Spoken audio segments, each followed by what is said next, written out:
Vladimir Poutine a-t-il l'intention de reconquérir la totalité de la poche de Koursk avant d'entamer toute discussion sur un cessez-le-feu? La contre-offensive lancée par Moscou ces derniers jours ne laisse aucun doute. L'enclave avait été conquise par l'Ukraine sur le sol russe en août dernier. Elle devait servir de monnaie d'échange à Volodymyr Zelensky. Elle est désormais synonyme de déroute pour les soldats ukrainiens. Reportage côté russe de nos envoyés spéciaux Jérôme Garraud, Michael Merle et Liena Dabar. Parsemés de voitures calcinées, de débris de chars d'assaut, nous empruntons la route du front dans la région de Koursk, où l'armée russe accélère sa contre-offensive depuis une semaine. Ici, c'est pas pareil que dans le Donbass. Ici, les Ukrainiens nous ont attaqués sur notre terre natale. Arrivés dans ce village russe, repris après d'intenses combats. Les corps de soldats gisent toujours dans la rue.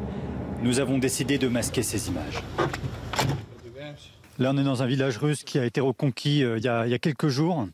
L'armée russe qui continue de pousser dans cette direction. C'est par là que les combats sont les plus violents. On entend l'artillerie d'ailleurs. Il faut faire quand même très attention ici parce qu'il y a beaucoup de drones suicides et beaucoup de mines également. Maisons piégées, obus non explosés. En dehors de l'avenue principale, chaque déplacement se fait pas à pas.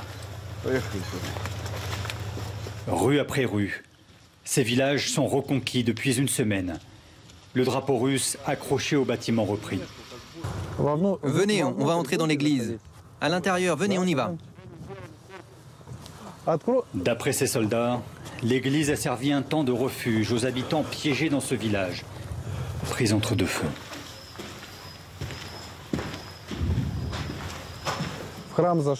Quand on est entré les premiers avec mon détachement, on a trouvé ici une femme tuée par les débris. Une partie du toit s'est écroulée sur elle. Il y a encore quelques jours, on se battait depuis cette église. Derrière nous, devant, dans les caves, il y avait des soldats partout.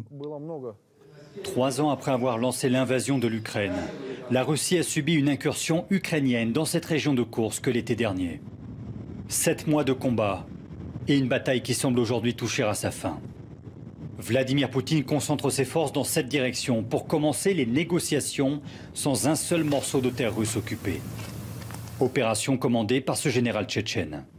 Poutine a dit que même si nos forces progressent, nous épargnerons les Ukrainiens qui déposent les armes et se rendent.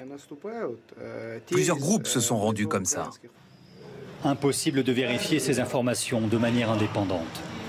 Au sud de Soudja, la plus grosse localité, les combats continuent, tandis que l'armée ukrainienne termine son repli. Et face à cette avancée russe, Kiev craint maintenant une percée jusqu'en Ukraine. La situation, vous allez le voir, est extrêmement tendue le long de la frontière. Les troupes ukrainiennes sont en train de se replier sous la menace des drones russes. Des filets ont même été installés pour protéger les véhicules. Mais la logistique a énormément de mal à arriver.